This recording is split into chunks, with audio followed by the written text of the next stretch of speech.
Hey guys, Boomfish TCG here, back at it again with another video. This time we're going to be taking a look at our vampires. Or what most people will call it as bats. Most of them share the vampire trait, but it's generally referred to as bats because it just happens to spam tokens. It was previously a very good deck during dirt format, so that was pretty much like set 9, it's either 8 or 9 when that deck really popped off. And here we're just taking a look at it more to highlight it for people who are just generally interested in bats as an identity, or perhaps had played it before and is looking for ideas to shake things up, or as a way to give it to one of your friends at locals. It's usually a pretty solid deck, not the most complicated thought involved with it. And when that happens, I would love to give a little bit of an overview to make sure they have a solid grasp. So we're going to start out with the 1-drops, a card that I'm not the biggest fan of, not only because sometimes I did lose to this almost single-handedly as a puppet player, but also the fact that for a while people just weren't running this card, so it's interesting to see it back. So it's a 1-mana 2/1. It spawns a forest bat in your EX, pretty nice. And when you put one onto the field, you ping your opponent.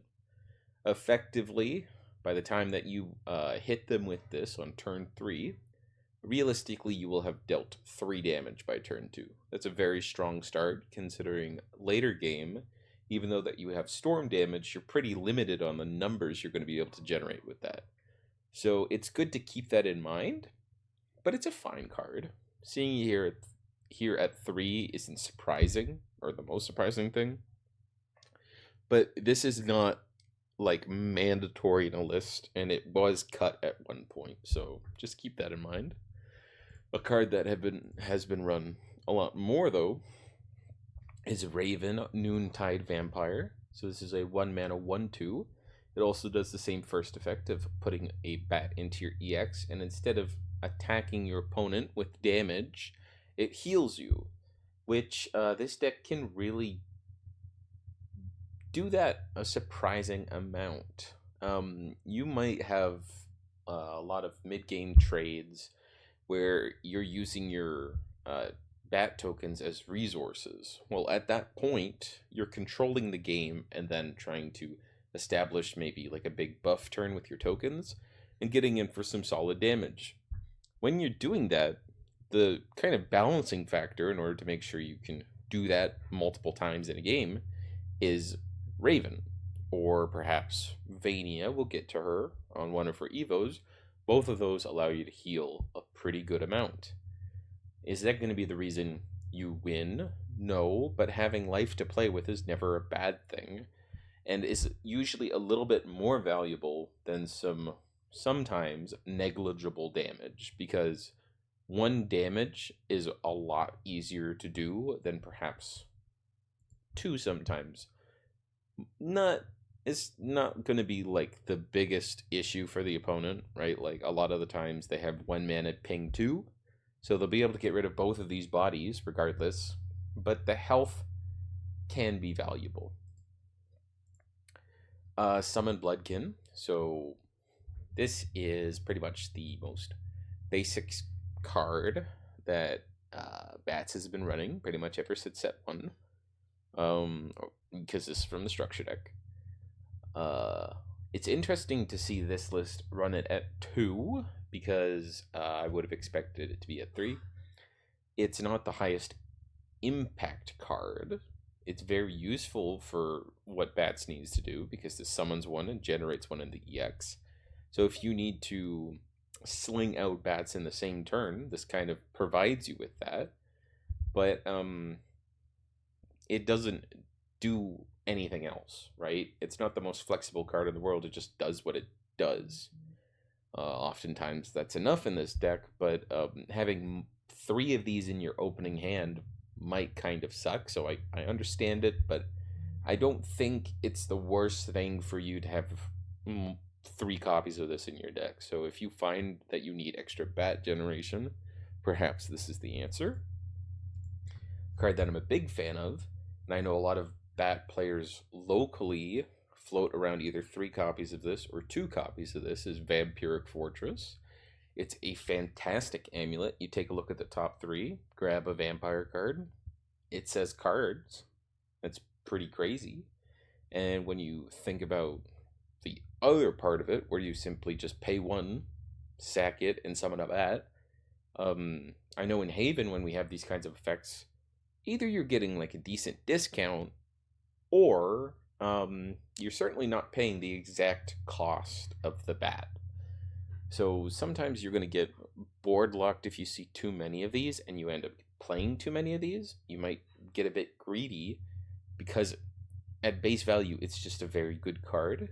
So keep that in mind. If you have 3 of them, chances are you're only going to want to play 2 of them because you need the board space, and paying 1 to sack is a bit expensive, but it's still not a bad card. I think most people feel a little bit iffy on the ratios, though, because of that factor, because of the board locking. But 3 is fine. You just have to play intelligently around that fact. Moving on to the 2 costs, we have Raven, Eventide Vampire. So bury a forest bat, choose one of the 2. Both of these effects are incredible. They're not game breaking, but like in terms of synergy, this is insane. So being able to bury a bat and then ping something for 4 and draw a card, wow, you're converting on-board presence, but it's tokens, so you really don't care about that, into like 4 damage, and you're regaining card advantage. That's really cool. And then the other effect, let's say they don't have anything. Oh, what are we going to do, Boomfish TCG? Well, we're going to ping them in the face for 2, heal 2, and draw a card. That's 3 effects in 1. That's pretty good. A lot of the times, that's the part of Raven that I get annoyed by the most playing against it, because like it was already strong in the first place, and they were like, well, if you can't do anything with her, let's just sap them for 2, and yeah, just make sure we still draw a card in the end. Still a really good card. Playing 3 of it is not questionable at all. It's just really good. Vania, I'm going to give a little bit of a disclaimer here. I have some bat friends who do not like the set 3. In fact, they only like it at 1. He is someone, the person I'm referencing, my buddy Tim, is pretty radical in playing this deck. He really liked it. He thought it was very strong. But the reason he didn't like these copies, and you're right, having Vania's engrave is very important. But the impact of this card, a lot of the times, is actually pretty minimal. If you do not already have tokens put up in a sizable amount, Vania doesn't do that much. If you're ending your turn with a 5/5 Vania, that's fine. But in 2026, it's a lot easier to deal with that 5/5 Vania. But the ping effect and sacking stuff, that's really what Vania is there for. And it's really strong. If she gets to survive a turn and you get to start pumping out like bats for free, and you just get to sack them off and ping the opponent in the face and remove their board, that's really good. So running 3 copies is good if you want Vania names in your grave, but don't feel guilty if this card in your hand kind of sucks, because it's just like if you only have Vania and no bats, so you just play this for 2, that's a okay card, almost bordering on bad. If you then lose that card, you have a Vania name engraved, and that's all you did. Is that really worth it? Think about that, decide for yourself. But in most scenarios, this card is okay. I don't think it's very crazy.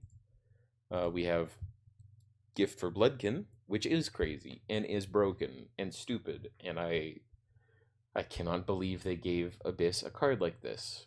Will this end the world when this card resolves? No, but the fact that the bats even have a card that is free and draws a card is ridiculous. So naturally, I have to say so. If you have 5 vampire cards in your grave, It becomes free. Cool. When you play it, you summon 2 force bats, and if you have a Vania, which is what I was telling you about earlier, this is the only card in the deck that cares about Vania in the grave. So keep that in mind. You draw a card. So that's the trade-off. You run a pretty okay Vania, and then if you have it in the grave, fantastic. You then get to draw a card. Not the craziest thing in the world, but still really good. We have Last Daylight. It's simply, I think this is one of the few decks that this card even benefits, but it's still really strong. So you take a look at your opponent, you say, I'm going to deal 3 damage to a card on their side of the field, and then most of your deck, which is going to be bats, all get +1 attack. In that scenario, this card is very strong. It is not a quick, so it's not nearly as flexible as you would want it, but Last Daylight is a pretty solid card. It's a synergy piece for this deck. You're playing it at 3 because it works well. Yeah, some people are playing Whispers beforehand, but I think this deck needs to lead into its aggro identity, so you don't really have the space. So I like it a lot. Moving on, we have Precious Bloodfangs. So you choose one of the following. You can summon X equal to the number of enemy cards. So a lot of the times this could be 2 mana summon 3. So that's pretty good. Or it's 2 mana buff each force bat token on your field by +1/+1.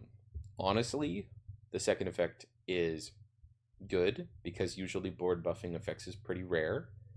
But it could actually be pretty low impact sometimes. That's why this person decided to play 1. It's a pretty situational card. It's not always viable or relevant, but it's flexible, and that's good. Good enough. You've already seen a decent amount of flexibility in the cards that we've shown so far, so being able to adapt is never a bad thing. We have a new card, so we have Newen, a Daybreak Vampire, so it's a Machina/Vampire. Summon an Assembly Droid or Force Bat, and put an Assembly Droid or Force Bat token into your EX. So this works with Machina, but in this deck we're looking for the Vampire half of it to put the Bat tokens. And then it evos for 1 in order to give each 1-cost follower on your field and an EX +1 attack. It's a stellar support card for this deck. Yeah, there's nothing to complain about here. Being able to board buff yet again is very strong, and any of the early token generation you did before turn 3 going second are now just 2/1s. There are a lot of decks that could straight up lose to that because like it's hard enough to deal with a body by the time it hits turn 2.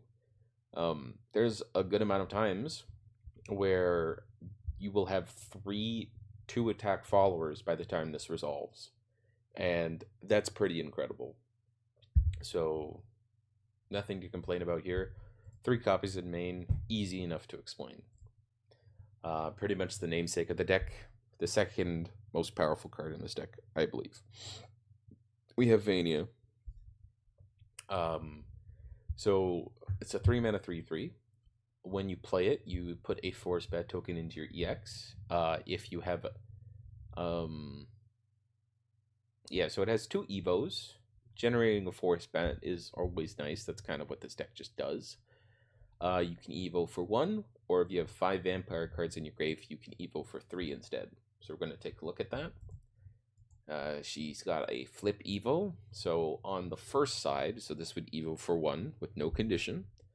You draw discard, one of the few instances you've seen of discard in this deck, so being able to get Vania names in your grave or fixing your vampire card numbers is quite nice. While this card is on your field, all Force Bet tokens in your EX cost 1 less. I know it says play, but there's no forced bats that you put into your hand, so pretty much just from EX. And when a Force Bet is put onto the field, not once per turn, you heal 1. So this is what I was referencing earlier of just nice heal that the deck has access to. On the flip side, this is the expensive one, so 3 costs to Evo. You require the certain amount of vampire cards in your grave. It has Storm, has the same floodgate effect of discounting your 4 spats. And also, not once per turn here, you get to, when you play a 4 spat, or when it's put onto the field, not once per turn, you can take a look at your opponent's field, select an enemy follower, and deal it 3 damage. A lot of the time, this is simply clearing your opponent's board, dealing 6 damage.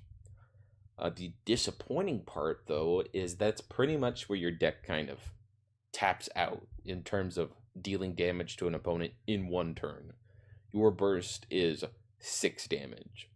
You obviously can play around that and plan for it, but the reason why this deck isn't popular anymore is that is not very powerful.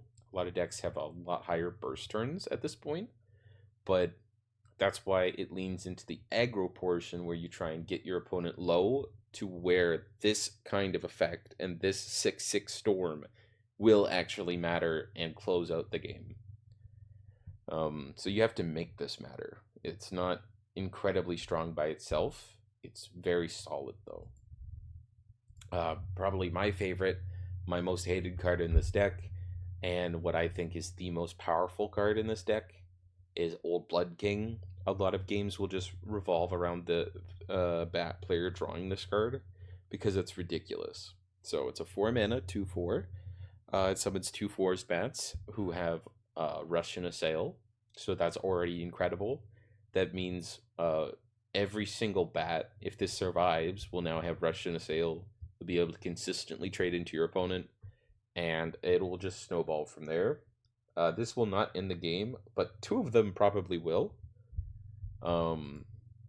Because when you Evo it, you give each force bat on your field +1. You see 3 different ways of buffing force bats, in fact 4. And the fact that the card that already is strong in your deck does that as well is crazy, I think. You could correct me if you feel otherwise. And then it has the same floodgate effect. So incredible. Both Vania and this are at 3 because it's, again, I think these are the top 2 powerful cards in the deck. We have Unleash the Nightmare, so it costs 1 less to play if there's a vampire card on your field. Will go from 4 mana to 3, and paying 3 mana to play or summon 3 force bats. Okay, then draw 2, pretty good. I think it's solid. A lot of decks would appreciate having a card like this, but you do really want to pay 3 for this. And even then, sometimes late game, because of you not being able to be actionable with those forced bet tokens, kind of blows, I have to admit, but it's not bad. 3 mana, draw 2 is by default usable. Kuan uses like cards like that all the time, and then generating tokens on top of that makes this card really good. 4 mana is where it gets a bit sketchy. Queen Vampire Sultry Evening is another card that came out recently that the deck absolutely loves. It's a 5 mana 4/4. So the stats are a little bit under what you would want. You select an enemy follower on the field, deal it 4. Solid, sure. At the start of your end phase, if there's at least 3 other vampire cards on your field, you sap your opponent for 3 and you heal 3. This is again what I was referencing earlier, where you're trying to range your opponent and get it to where your big Vania will then matter when it eventually connects. I think this is a stellar support card. I do not think it is the most powerful card, but I really enjoy this. So yeah, and it also has vampire in it. So yeah. Icy has a little bit of flavor. I do have to admit, in the original list, I edited a little bit. It had 3 Icies, and it did not have any Queen Vampires. I am not a bat player, but I did feel that was a bit strange. Ice Chillin' Drake is a very solid card. I do think it's a very good ender, just to have like some value you can do in the game. You will not love the fact that a train is on your field because you do want that fifth board space. But the Evo effect of Ice Chilindric is very strong. Obviously, being able to recycle cards from your grave is really good. Getting a discard out of your opponent's hand is really nice with its Evo. But it's not truly synergistic with the deck. That's why it felt a little bit strange. If you wanted to listen to the guy's original idea of playing 3 of this, I'm not going to blame you. Pretty much every single Abyss deck is running him. But I am not the biggest fan of it, the idea of it in Vampires. So that's why I changed it to Queen Vampire. With saying that, I do think that Bats is a decent deck. I like it. I do not think it is that strong, but yeah, it's really decent. Uh, if you know anyone who's been having really solid success with Bats, let me know. But in its current form right now, with the power level of everything else, I'm gonna give it like a 3 out of 5. Like it's 3 Boomfish out of 5. I don't feel very confident in saying that, but it's hard for me to justify this being better than, let's say, like Kuon at this point. Um, but it's a wonderful deck to give to a new player because it has a chance against some of the slower decks, but it also has a pretty simple game plan, and that's just a perfect whammy for a new player. So thank you for tuning in. Stay tuned for more videos, and I'll see you later.